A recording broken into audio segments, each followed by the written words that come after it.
Depression is not real. Feeling depressed is real. So you can feel depressed, but you feel depressed, and that is a natural biological evolutionary trigger for you to change something in your life. If I went to jail today, I'd be depressed because I'm in jail. Right. I haven't caught depression. I don't have a disease. I'm just upset with my situation. So for a lot of people, your life is depressing. A lot of you out there, if you're sitting there and you say you've suffered from depression, you probably live a depressing life. You probably live a depressing life. So if I was you, I'd be depressed. But if you were me, you'd be happy. Do you know what could solve depression for most poor people? $1 million in the bank. Why the famous people? And I say, well, I know you think you outsmarted me, but I'm Andrew Tate. And I have the answer. The reason is twofold.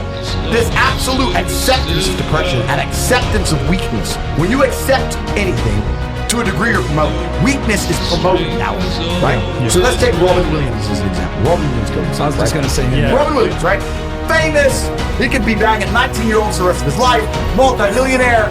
Everyone loves him. How could he possibly kill himself? I'll tell you why. Because when he walked into the therapist's office and said, I feel depressed, the therapist said, okay, here's some mind-altering drugs. Start taking these. And then I need to see you 6 hours a day, every day, and we're going to talk about sad things for the next 10 years. He was in therapy for 10 years. Yeah. If I had to take mind-altering drugs and talk about sad shit for 6 hours a day for 10 years, I'd kill myself. But if he would have walked into the therapist's office and the therapist said to him, you're Robin Williams. There are people in the world with no food. Yeah. There are families in Syria. There are school buses being bombed in Yemen. There are people who lost their entire family in a car crash today. You're Robin Williams and everyone you love is in perfect health.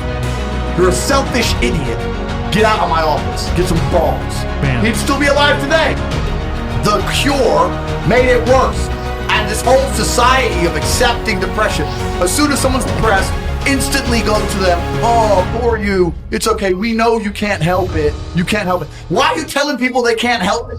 Why are you reinforcing that mindset in people? If you come to me and say you're depressed, I say, I will fix you. And you know what's crazy? When I said this depression thing wasn't real, do you know how many people stuck up for depression?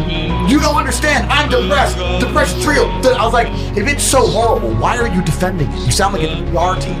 Why, I thought it was ruining your life. You are desperate for me to believe it.